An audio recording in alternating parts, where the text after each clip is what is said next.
किस प्रकार सारी गोपियां माता यशोदा के पास आई हैं नंद भवन में, और माता यशोदा अत्यंत व्याकुल विचलित हैं कि कृष्ण विलंब कर रहे हैं शाम संध्या के समय आने में। गोचारण के लिए गए थे प्रातःकाल भोर के समय, अब संध्या में भगवान को विलंब हो रहा है। तो गोपियां माता यशोदा को ढांढस बंधाती हैं कि हे यशोदा, तुम तो अनग हो, पाप से रहित हो, ना तो कोई प्राचीन पाप है तुम्हारे, ना कोई नवीन पाप है। तो कहा जाता है माता पिता के पापों को उनके पुत्र संतानों को भी भोगना पड़ता है। तो इसलिए तुम आशंका मत करो कृष्ण के अनिष्ट, क्या कृष्ण के साथ कोई अनिष्ट हो जाएगा, इसकी आशंका छोड़ दो। माता यशोदा को इस प्रकार बोल रही हैं, और बोल रही हैं देखो कृष्ण कुंद धाम कृत कौतुक वेशु, मानो गोपियां देख रही हो कृष्ण को वनचारण लीला में। अभी तो किसी गोप ने आके बताया गोपी को, जो वो माता यशोदा को बता रही है कि भगवान ने, कृष्ण ने चमेली की फूल की माला पहन रखी है, कुंद दाम, और जो उनका वेश है वो खेलने कूदने वाला वेश है उनका, जिसमें खेलते हैं कूदते हैं उछलते कूदते हैं। कौतुक वेशो गोप गोधन व्रतो यमुना नाम। कारण बताती हैं गोपियां क्यों भगवान को विलंब हो रहा है आने में, क्योंकि भगवान यमुना के तट पर आए हैं संध्या के समय और स्नान किया उन्होंने यमुना जी में, और उसके बाद भगवान ने नया वेश धारण किया कृष्ण ने, और सारे गोप और सारे गौएं भगवान को क्या घेर के खड़ी हो गई उस समय। नम्रदा प्रणयनाम विजहार, भगवान जो नम्र दाह है, दाह मतलब जो देते हैं, क्या नम्र मतलब आनंद देने वाले, वो भगवान, वो कृष्ण, उनके जो प्राणों से भी अति प्रिय गोप सखा हैं प्रणयनाम, जो प्रेमी जन हैं भगवान के, उनके साथ विचार कर रहे हैं, भगवान खेल रहे हैं। मंद वायु रूपवात अनुकूलम, और मंद मंद वायु भी सेवा करने के लिए आतुर है भगवान की। वहीं पे वायु बह रही है, वो भी मंद गति से, और मानयन्मलय स्पर्शेन, मलय मतलब जहां चंदन के वृक्ष हैं, वो जंगल से होती वो वायु मंद मंद गति से आ रही है, और चंदन की शीतलता और चंदन की गंध और चंदन का स्पर्श लेकर आ रही है वो, और भगवान की सेवा कर रही है। भगवान के पास ही वो वायु क्या हो रही है, मंद गति से बह रही है, और भगवान भी अत्यधिक मान दे रहे हैं उस वायु को।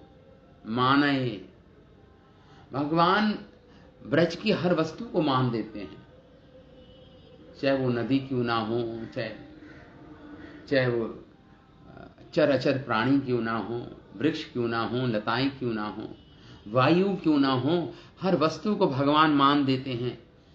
ये भगवान का स्वभाव है, अत्यधिक प्रिय है भगवान को वृंदावन धाम, और बाकी हर वस्तुएं भगवान को अति प्रिय हैं। इसलिए कह रहे हैं मानहि मलयज स्पर्शेना मंदिना उपदेवगणाय। गोपियां कहती हैं भगवान, हे माता यशोदा चिंता मत करो, आज अतिशीघ्र आएंगे। क्या हुआ, पथ पर अनेक गंधर्व लोगों से गंधर्व आ गए हैं, और भगवान की वंदना कर रहे हैं, गीत गा रहे हैं भगवान, और भगवान को उपहार भेंट कर रहे हैं, वस्त्र अलंकार आदि, और भगवान की स्तुति कर रहे हैं, वंदना कर रहे हैं, धूप दीप दिखा रहे हैं भगवान को, चामर ढोल रहे हैं। तो इस प्रकार इसलिए विलंब हो रहा है भगवान को। तो गंधर्वों ने भी घेर लिया है भगवान को उनके पथ पर, इसलिए विलंब हो रहा है कृष्ण को आने में। इस प्रकार गोपियां माता यशोदा को बता रही हैं। मंदिना उपदेव गणाए, भगवान की वंदना स्तुति कर रहे हैं, गायन कर रहे हैं। वाद्य गीत बलि भी परिवव्रुह, भगवान को घेरा हुआ है परिवव्रुह, और वाद्य अपने अपने यंत्र लेकर आए हैं, सब वाद्य यंत्र म्यूजिकल इंस्ट्रूमेंट्स लेके आए हैं सबके सब, और गीत गा रहे हैं, भगवान की स्तुति कर रहे हैं। और बलि भी, भगवान को उपहार लाए हैं, अनेक उपहार भगवान के लाए हैं। इसलिए भगवान मतलब कृष्ण को विलंब हो रहा है आने में, ये माता यशोदा को कह रही है। हमने कल की क्लास में पढ़ा। आज की क्लास में अब ये 3 जो जोड़े हैं, इसमें माता यशोदा को ढांढन सी बताएंगी ये गोपी। माता यशोदा के समक्ष और क्या बोली गोपियां आज के 2 श्लोकों में। वत्सलो व्रज गवाम यद्ग्रधो वंदमाना चरणापथि वृद्धे कृष्णः गोधनम उपयोः दिनान्ते गीतवेणु अनुग ईडिता कीर्ति उत्सवं श्रमरुचापि दृशेना उन्नयन खुररजा शूरित्रगः दित्सया एति सुहरत आशीष एषः देवकी जठर भुरु उडुराजः। गोपियां कह रही है, माता यशोदा, हे अनघे, हे वात्सल्यमयी माता, वत्सलो व्रज गवाम यद घृदो, भगवान तो अत्यधिक वत्सल हैं। किसके प्रति? गौओं के प्रति अत्यधिक वत्सल है। वत्सलो व्रज गवाम, गवाम मतलब गौएं, भगवान अत्यधिक वत्सल हैं, स्नेहिल हैं भगवान। किनके प्रति? गौओं के प्रति, विशेषता गौओं के प्रति। और इसलिए उन्होंने गद यद ग्रधो, ग्रधो मतलब होता है पर्वत, मतलब गिरिराज जी को उठा लिया उन्होंने, भगवान ने गोवर्धन पर्वत को उठाया भगवान ने अपनी गौओं की रक्षा के लिए। गवाम यत ग्रधो वंदमाना चरणापथि वृद्धे, वो भगवान जो अत्यधिक वत्सल हैं गौओं के प्रति, ब्रजजनों के प्रति, उन्होंने हमारी रक्षा के लिए, गौओं की रक्षा के लिए गोवर्धन धारण किया भगवान ने। 7 वर्ष की आयु थी उस समय भगवान की। और वंदमाना चरणापथि वृद्धे, और भगवान मतलब जब कृष्ण आ रहे हैं उनकी वंदना हो रही है पथ पर। किसके द्वारा? वृद्धे, वृद्धे मतलब देवतागण, ब्रह्मा, शिव, इंद्र, उनके द्वारा भगवान की वंदना हो रही है। वंदमान, उनके चरणों की वंदना हो रही है। पथि वृद्धे, पथ पर, जिस पथ पर भगवान वापस आ रहे हैं, गो धूली वेला में संध्या के समय, उसी पथ पर रास्ते में ही वंदना हो रही है भगवान की। किनके द्वारा? वृद्धे, अनेक देवताओं के द्वारा, ब्रह्मा जी, शिव जी, महादेव और इंद्र आदि अनेक अनेक देवताओं के द्वारा भगवान के चरणों की वंदना हो रही है। इस प्रकार बोल रही हैं गोपियां उस पथ पर। क्यों? क्योंकि अगर भगवान ब्रज में प्रवेश कर जाएंगे तो वो फिर भगवान के दर्शन नहीं हो पाएंगे, भगवान ब्रजवासियों में घुल मिल जाएंगे। तो इसलिए रास्ते में ही भगवान की वंदना कर रहे हैं ये देवी देवता जन। और जो गोप सखा देख रहे हैं, ये सब गोप सखा कह रहे हैं, ये लोग कौन हैं जो कृष्ण की स्तुति कर रहे हैं? कौन है ये लोग? वो हंसते थे गोप सखा। उनको ऐसे लगता था जैसे पता नहीं कौन लोग आ गए, हमारे सखा की स्तुति कर रहे हैं। कृष्ण गोधन उपहुआ दिनांते। भगवान अपनी जितनी भी गोधन है, असली धन तो गोधन है, भूमि धन है। तो कृष्ण गोधन, भगवान अपने सारे गऊओं को इकट्ठा, उपपोहा मतलब इकट्ठा किया भगवान ने। हमने पढ़ा था पिछले श्लोक में, भगवान के गले में मोतियों की माला थी और भगवान गिनते थे कितनी कितनी गायें का समूह ग्रुप्स में थी और उनको बांट रखा था भगवान ने। 108 समूह थे टोटल मिलाकर। और जब एक समूह आ जाता था तो भगवान अपनी एक माला, जो मोती की माला थी, उसको जैसे हम 16 माला करते हैं ना, एक एक दाना पर हम या एक एक माला करते हैं तो नीचे कर देते, काउंटर बीट होता है हमारा, उसी प्रकार भगवान ऐसे करते थे। तो भगवान सारी गऊओं को 7 उपपोहा मतलब साथ लेकर दिनांते, दिन के अंत में, गीत वेणु अनुग ईडित कीर्ति। भगवान के अनुचर कौन है? अनुग, भगवान के अनुचर हैं ये गोप सखा। ये गोप सखा भगवान तो वेणु बजाते, वेणु वादन करते हैं, संध्या के समय वापस उछलते कूदते खेलते भगवान आ रहे हैं।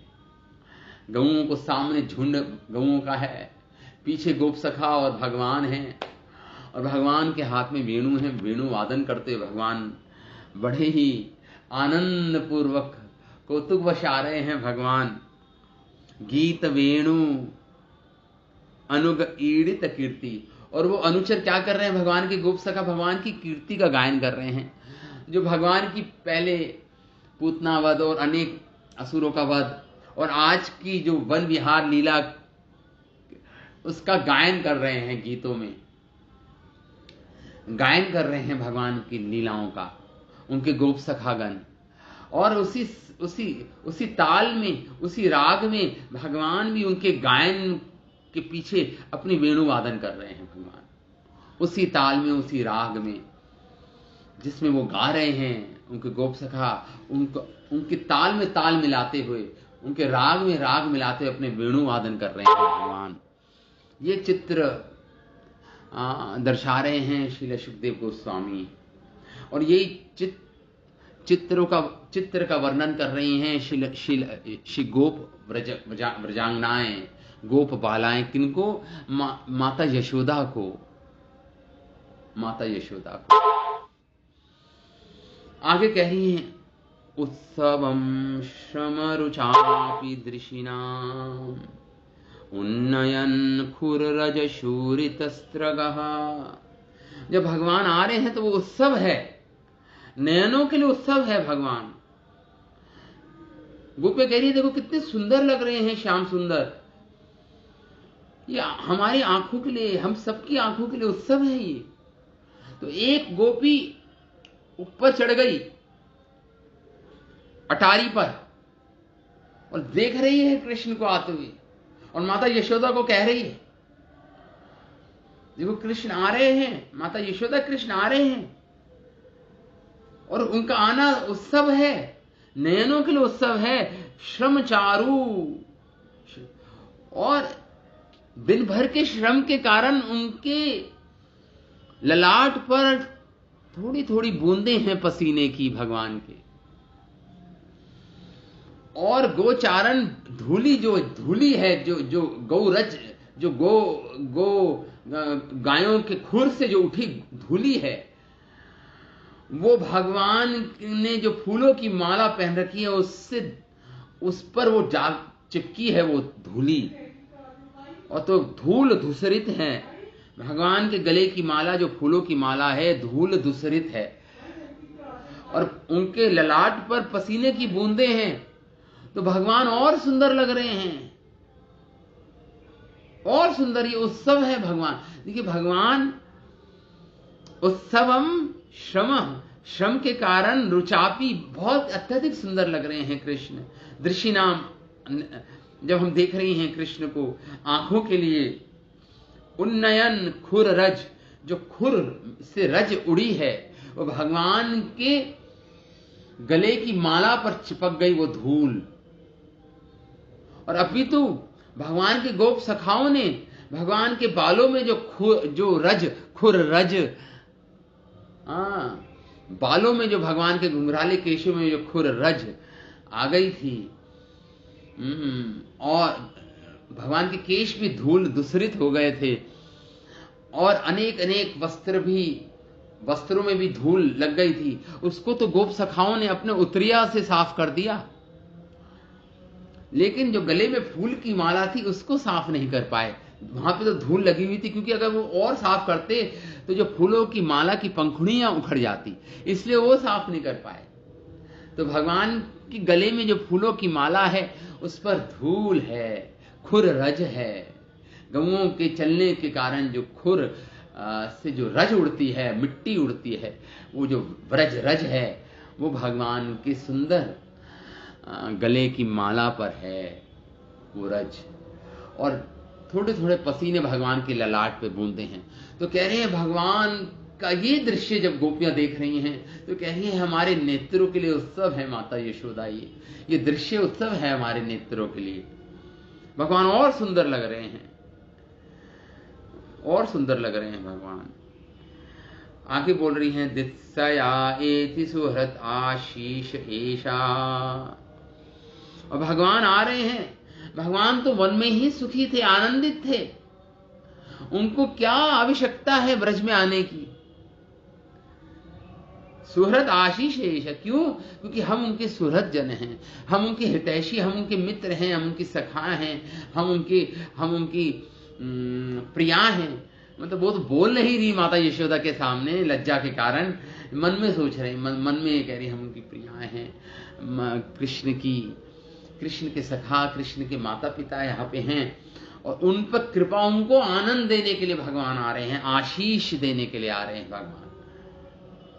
भगवान तो आनंदमय भयसात वेदांत सूत्र कहता है, आनंद के आगार हैं, आनंद के स्रोत हैं। संसार में जितना भी आनंद है स्रोत कृष्ण ही है। जितना भी आनंद आप अनुभव करोगे संसार में, भगवान की ही हलादनी शक्ति का रूपांतरण है वो आनंद। हालांकि कभी कभी वो आनंद जो हम लेने का प्रयास करते हैं वो विकृत होता है, विकार से रहित के सहित होता है, विकार होते हैं उसमें। लेकिन भगवान का तो आनंद, शुद्ध आनंद प्रदान करने के लिए आते हैं भगवान। तो प्रवेश कर रहे हैं ब्रज में, पुनः गोचारण के समय, संध्या के समय, और सुहृद आशीष एषा, अपने मित्रों को उनकी इच्छाएं पूरी करने के लिए, उनको आनंद देने के लिए भगवान प्रवेश कर रहे हैं पुनः ब्रजधाम, ब्रज गांव में। वो भगवान देवकी जठर उडुराजा, वो भगवान जो देवकी के पुत्र हैं। यहाँ पे देवकी का अर्थ यशोदा ही हुआ, क्योंकि शास्त्रों में ऐसा है कि यशोदा के दो नाम हैं, यशोदा मैया के दो नाम हैं, एक तो देवकी, एक यशोदा। ये दोनों यशोदा मैया के ही नाम हैं एक्चुअली शास्त्र में इस प्रकार। इसलिए देवकी माता और यशोदा में साख्य रस है, सखा है एक दूसरे की, सखी है एक दूसरे की, क्योंकि नाम एक ही है। तो माता यशोदा के दो नाम हैं, देवकी और यशोदा। इसलिए यहां पे देवकी जठर, मतलब उनके जठर से भगवान की उत्पत्ति हुई है माता यशोदा की। माता यशोदा के जठर की तुलना कर रहे हैं समुद्र से। समुद्र के से जैसे चंद्रमा उगता है समुद्र से, ऐसा लगता है कि चंद्रमा की कोख से, समुद्र की कोख से चंद्रमा उदित होता है। उसी प्रकार माता यशोदा के समुद्र रूपी कोख से कृष्ण रूपी चंद्रमा का उदय हुआ। उडुराज, उडु मतलब उडुराज, उडु मतलब होता तारे, और तारों का राजा कौन है? चंद्रमा। तो इसलिए कृष्ण को उडुराज बोल रहे हैं आप। वो जो माता यशोदा, हे माता तुम बड़ी सौभाग्यवान हो, देखो तुम्हारे पुत्र की यहाँ पे वंदना हो रही है, बड़े बड़े देवी देवता आके वंदना कर रहे हैं, तुम तो अतीव सौभाग्यवान हो, तुम्हारे जठर से कृष्ण का जन्म हुआ। जिस प्रकार चंद्रमा समुद्र से जन्म लेता है, उसी प्रकार तुम्हारी जठर से, तुम्हारी कोख से कृष्ण रूपी चंद्रमा का उदय हुआ, उडुराज। और ये उडू कौन है? ये भगवान के गोप सखा हैं, तारे भी हैं उनके साथ। तारे, उडू तारों को बोलते हैं, तारे, स्टार्स। तो उनकी तुलना हो रही है यहाँ पे गोप सखाओं के साथ। तो वो तारे बहुत सारे हैं और बीच में चंद्रमा है, चंद्रमा को घेरे हुए हैं तारे।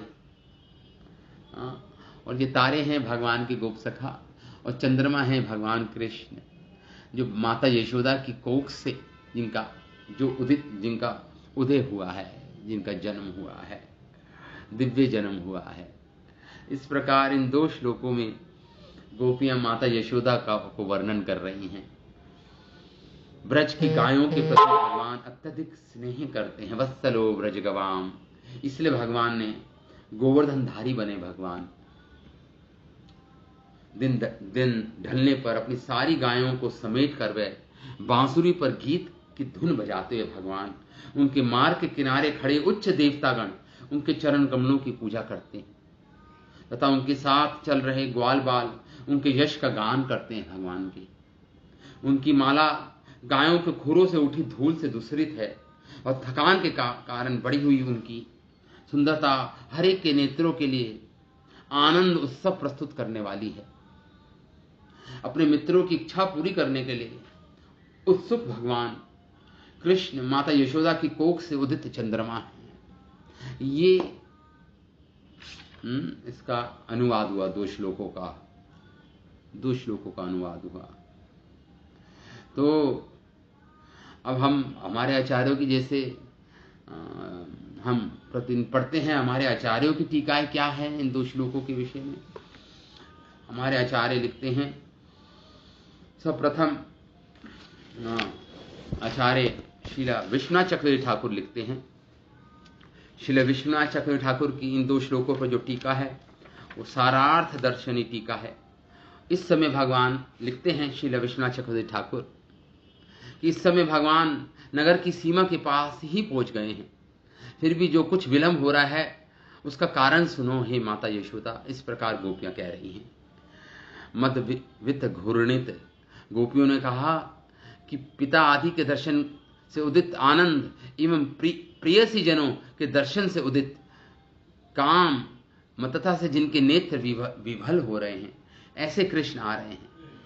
इन गोपियों के और अनेक गोपों के जो ब्रज में रह गए थे, उनके नेत्र विभल हैं कृष्ण के दर्शन के लिए पुनः। ऐसे कृष्ण आ रहे हैं। यहां सब प्रथम वात्सल्य रस के परिकर द्वारा अनुभव किया गया है, वात्सल्य रस, तथा द्वितीय मधुर रस वाले परिकर अनुभव किया भगवान। तो सर्वप्रथम जो वात्सल्य रस की गोपियां थी, जो कृष्ण को अपना पुत्र मानती थी, जैसे माता यशोदा, सर्वप्रथम उनके द्वारा अनुभव किया गया, और उसके बाद गोपियों के द्वारा देखा गया कृष्ण को, जो माधुर्य रस की भक्ति भगवान की। इसी प्रकार गोपियां कहती हैं, इसी प्रकार कृष्ण के आगमन के समय भगवान के सुहृद, भगवान के मित्रगण जैसे पुरोहित आदि, माता, भाई आदि एवं पानदान उठाने और दास भगवान को आशीर्वचन दे रहे हैं, बदले में सम्मान दे रहे हैं भगवान को। ये दूसरा श्लोक आ गया। ओम कृष्णा। ये रहा। हाँ, माता यशोदा कहने लगी गोपी को, अरे तब तो मेरा पुत्र खेल लोभ में डूब का देर लगा रहा है, तथा संध्या समाप्ति का अवसर होने पर भी नहीं आ रहा है, तब तो मैं मर ही जाऊंगी। माता यशोदा कह रही है इस प्रकार। तब कोई गोपी कृष्ण का शीघ्र आगमन होने वाला है ऐसी कल्पना कर माता यशोदा को धैर्य देती है कि ब्रह्मा आदि जैसे वृद्धों मतलब देवताओं की वंदना का उत्तर देने में उनको देर हो रही है। कृष्ण को विलंब इसलिए हो रहा है कि अब वे आ ही रहे हैं। हे मां, श्री कृष्ण ब्रज में बंधे हुए बैलों के हितकारी हैं, चिंतन करने वाले हैं। उन बैलों के अपने विषय में विरह का, दुख का स्मरण का, अब प्रणाम करने वाले गंधर्व आदि का भी अपमान कर शीघ्र ही आएंगे। अब जो गंधर्व आए थे उनको उनको उनको वापस भेजेंगे कृष्ण, और अब आ रहे हैं क्योंकि भगवान हितैषी हैं। बैल जो नहीं गए थे वन में, और जो गौएं नहीं जा सकी थी, जो प्रेग्नेंट गौएं थी वो भी नहीं जा पाई थी, तो उनका हित करने के लिए भगवान आ रहे हैं। इस प्रकार गोपियां कह रही हैं, व्रज गवाम वत्सलः। तो इस प्रकार कृष्ण आ रहे हैं, उनको लौटने में देरी हो रही है। वह तो अपनी तुलना में अति निकृष्ट गायक गंधर्वादी की वो ध्यान भी नहीं दे रहे हैं। जो गंधर्वादी जो खड़े हैं भगवान की, वो ध्यान भी नहीं दे रहे हैं कृष्ण का। लेकिन और गायों का दर्शन, स्पर्श, शरीर खुजाना, उन्हें घास प्रदान करना ही उस लीला में ही व्यस्त है कृष्ण। वो तो गंधर्व आए हैं, देवी देवता आए हैं, उनको तो ध्यान भी नहीं दे रहे हैं। वो तो गयुओं को ही सेवा में कौतुक है। अतः उन्हें कौतुक लोलुप मत समझो माता यशोदा, वो तो गौओं की सेवा कर रहे हैं। इसी आशय से कहती हैं कि वह तो गोवर्धन पर्वत को धारण करने वाले हैं। अतः ब्रजवासियों के प्रति उनका महान एवं स्वाभाविक स्नेह है, जबकि गंधर्व आदियों के प्रति संगीत कला से उनको लेश मात्र भी उनको कोई चिंता नहीं है। वो उस पर ध्यान भी नहीं दे रहे हैं गंधर्व देवी देवताओं पर। ये सुन माता यशोदा बोली, अरे गोपी, यदि ऐसा होता तो इस समय तक तो उसे घर तक आ जाना चाहिए था। अरे, इसके उत्तर में गोपियां कहते विलंब में किसी अन्य हेतु। अब दूसरा बताते कि ब्रह्म रुद्रादि वृद्ध जन मार्ग मार्ग में श्री कृष्ण के चरणों की वंदना करते हैं। माता यशोदा क्या करें बेचारे, वे पहले से पूरे दिन कृष्ण की वेणुगान से आकृष्ट होकर अपने अपने भवनों को लौटने के लिए उन्मुख हो जाते हैं। अतः आकाश से पृथ्वी पर उतरकर वह ब्रह्मा रुद्र आदि प्रत्येक तुम्हारे पुत्र के कृपा को ही मानते हुए चरणों की वंदना करते हैं तथा पूछते हैं हमें क्या करना चाहिए प्रभु। इस प्रकार कृष्ण से पूछते हैं माता यशोदा सारे देवी देवता, हमें क्या करना चाहिए प्रभु। और ऐसा उनका अनुरोध ही कृष्ण के विलंब का कारण है, आने का कारण है। हे माता, तुम्हारे पुत्रों के चरणों की वंदना तो ब्रह्मा आदि भी करते हैं, अतः अपने भाग्यों की को क्यों नहीं सराहती हो, क्यों दुखी हो। ये ध्वनि प्रकट होती है इन श्लोकों से। तो माता यशोदा कहती है, अरे ब्रज बालिकाओं, तो शीघ्र ही अट्टालिका पे खड़ी हो जाओ। अट्टालिका पे मतलब एक किसी ऊंचाई पे खड़ी हो और जड़कर देखो मेरा पुत्र कितनी दूर है, कहां से आ रहा है। ऐसे कहते हुए माता यशोदा की वाणी गदगद हो गई और आंखों से अश्रु की धारा बह निकली। गोप बालिकाओं भी सबसे ऊंची अट्टारी पर शीघ्र ही चढ़कर कहने लगी, कृष्ण गोधन, वह कृष्ण अपने बंधुओं को उनके मनोरथ फल प्रदान करने की इच्छा से वह आ रहे हैं। माता यशोदा, पहले उन्होंने सारी गायों को एकत्रित किया और फिर गीत युक्त होकर वेणु बजाते हुए जब अब आ ही रहे हैं, समझ लो बिल्कुल सीमा पर आ गए हैं ब्रज की। गोचारण के श्रम से भी उनकी ऐसी अद्भुत सेवा होती है जिससे जगत के नेत्रों के लिए वह उत्सव हैं। गायों के खुर की रज से उनकी माला धूरित है। वर्णन, गोपी अपने संग की सखी के प्रति आंख मिचकाते हुए पूर्वक कुछ विशेष कहने लगी जो माता यशोदा समझ नहीं पाई। वो गोपी आंख मिचकाते हुए अपनी सखी, दूसरी सखी गोपी को कहने लगी जिसको माता यशोदा समझ नहीं पाई। वो माधुर्य रस को व्यक्त कर रही थी, लेकिन इस तरह व्यक्त किया कि माता यशोदा ना समझ पाए उनके प्रेम को। यही कृष्ण की माला पर ही गायों की खुर का वर्णन किया। इससे ज्ञात होता है कि ये जो रज थी ये भगवान की गले की माला पर थी और सखाओं ने अपनी उत्तरिया से भगवान की दूसरी जगह जो धूल लगी थी उसको पोंछ दिया था। इस प्रकार कृष्ण के पास माता यशोदा की कोख रूपी समुद्र से उत्पन्न होने वाले चंद्रमा हैं। ये इस प्रकार श्री विश्वनाचार्य ठाकुर का की टीका है इन 2 श्लोकों पर। तो आगे हम पढ़ते हैं श्रील सनातन गोस्वामी जीव गोस्वामी क्या लिखते हैं इन 2 श्लोकों पर। क्लास छोटी ही होगी आज भी। तो बोलती हैं गोपियां, कृष्ण के घर लौटने में विलंब देखकर पुत्र वत्सला पुत्र स्नेह आतुर माता यशोमती की प्रबल उत्कंठा जानकर ब्रजबालाएं अट्टालिका पर चढ़कर देखती हैं कि कृष्ण आ रहे हैं। वे व्रज महिषी मतलब व्रजांगनाएं को दिखा रही हैं, वह मतलब यशोदा मां को दिखा रही हैं वो दृश्य जब देख रही हैं कृष्ण को आते हुए। वैसे कृष्ण का गृह आगमन वर्णन कर रही हैं। उनकी बातों से यही व्यंजित होता है कि कृष्ण का गृह आगमन उनकी कृपा से ही संभव है। भगवान की कृपा से ही वो ब्रज में वापस आ रहे हैं। ये परम उल्लास के साथ कहने लगी कि हे माता, जो गायें ब्रज में बंधी हुई हैं, रुकी हुई हैं, जो प्रेग्नेंट हैं, सद्य प्रसूता हैं, या शकटवाई जो बैल हैं, कृष्ण उनको चराने जिनको वन में नहीं ले गए थे, उनके प्रति श्री कृष्ण विरह कातर, जो ये विरह में जो ये गोपियां हैं, कृष्ण विरह में हैं, उनके कारण उनकी दया करने के लिए कृष्ण हित करने के लिए ब्रज में आगमन कर रहे हैं, ब्रज में आ रहे हैं। इस प्रकार गोपियां कह रही हैं। वह सभी गायें और ब्रजवासियों के प्रति अति स्नेहशील हैं कृष्ण, इसी का उदाहरण दे रही हैं। श्री कृष्ण ने परम कोमल होकर भी जिनके लिए गोवर्धन पर्वत धारण किया, श्री कृष्ण का ऐसा ऐश्वर्य देखकर भी जो ब्रजवासी थे, भगवान ने 7 दिन तक गोवर्धन धारण किया एक उंगली पर, अपने बाएं हाथ की छोटी उंगली पर। फिर भी ब्रजवासियों का माधुर्य रस उससे विलुप्त नहीं हुआ, बल्कि माधुर्य और बढ़ गया और ऐश्वर्य भाव नहीं हुआ उदित उनके हृदय में। उनके मन में तो कृष्ण के प्रति कोमल बुद्धि थी कृष्ण के प्रति ब्रजवासियों की।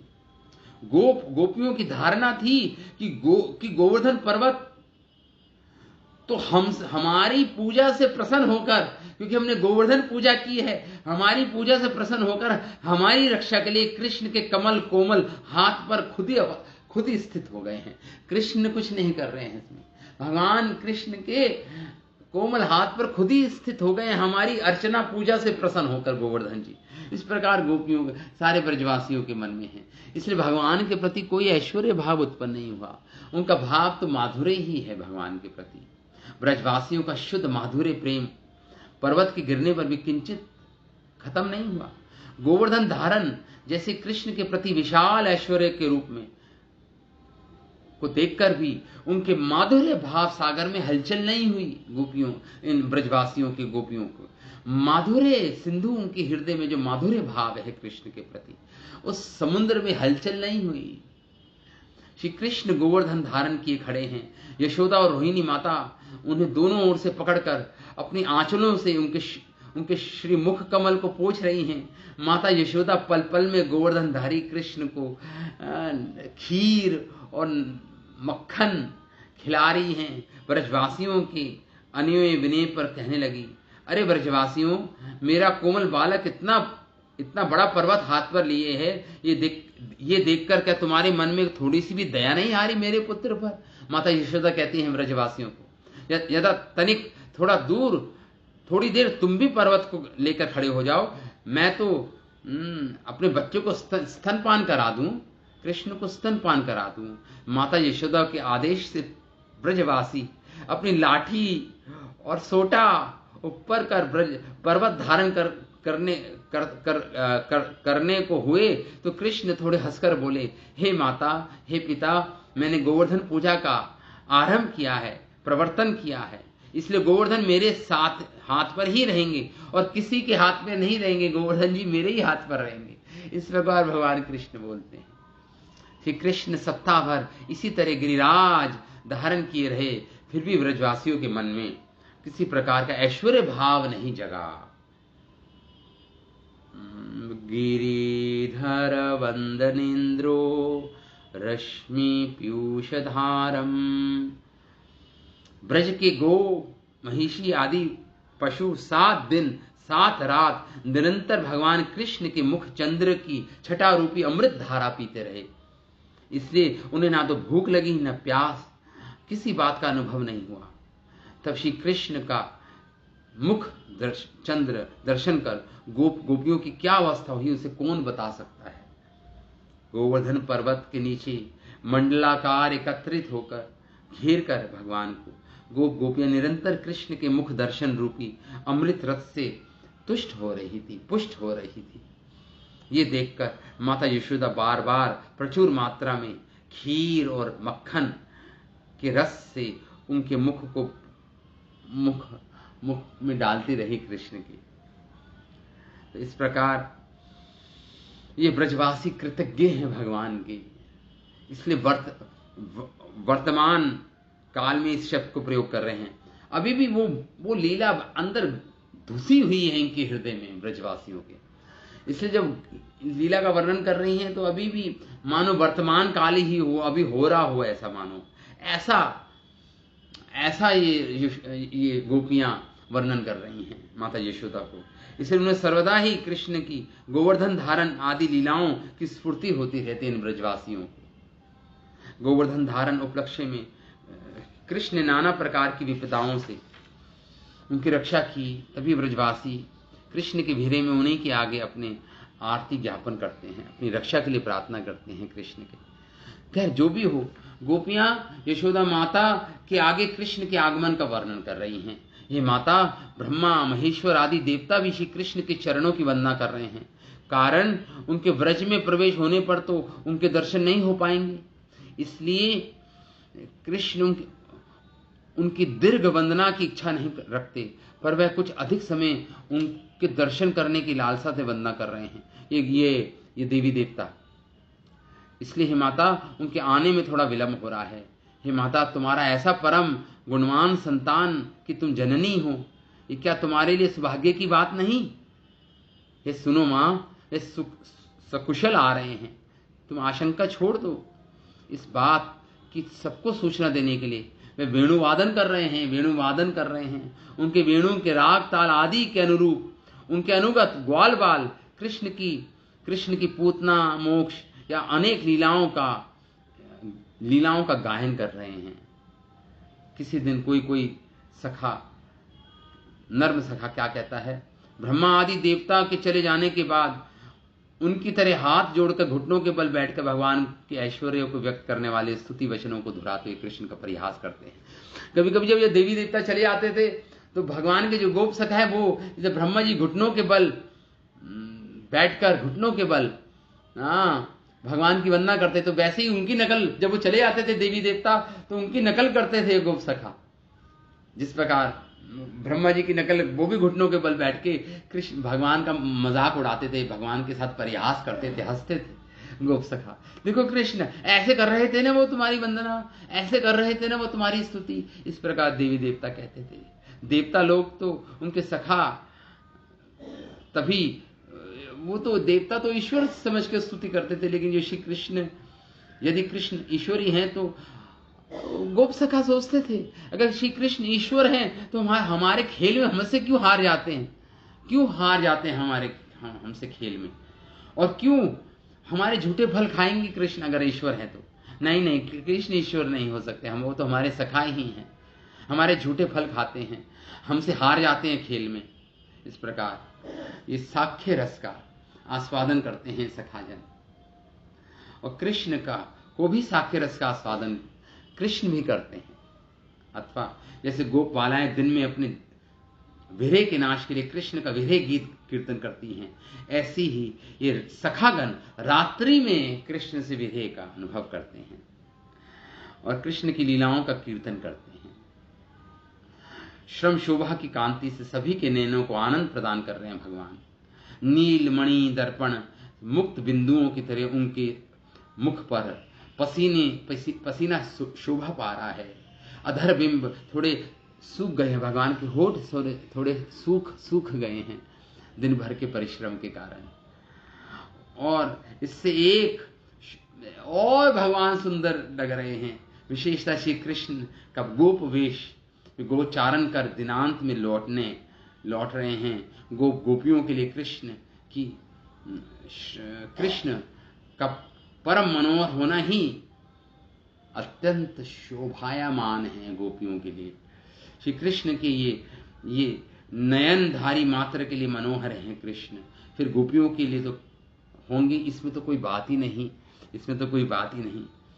तो कह रही हैं भगवान ने गोरज मंडित माला शोभा भगवान के गले में है। माला गोरज धूसरित है, इससे जाना जाता है कि कृष्ण के अन्य अन्य अंगों पे भी गोरज नहीं है। इसका कारण ये है कि सखाओं ने अपने अपने उत्तरियों से भगवान के अंगों की गोरज हटा दी है। परम अंतरंग प्रियजन द्वारा गुथी और प्रदत्त माला है। ये माला क्यों नहीं हटाई भगवान वो गोप सखाओं ने? क्योंकि ये माला स्वयं श्री वृषभानु नंदिनी श्री राधा ने गूंथी थी अपने हाथों से, अपने श्री हस्तों से, हस्त कमलों से श्री राधा रानी ने गूंथी थी ये माला। इसलिए इस माला को नहीं हटाया गोप सखाओं ने, और ना कृष्ण ने हटाने दिए इस माला को। वो गो धूली धूसरित हो गई थी, फिर भी माला को अपने छाती पर समेटे हुए हैं भगवान, धारण किए हुए हैं, क्योंकि स्वयं श्री वृषभानु नंदिनी श्री राधा ने इस माला को गूंथा था। इसलिए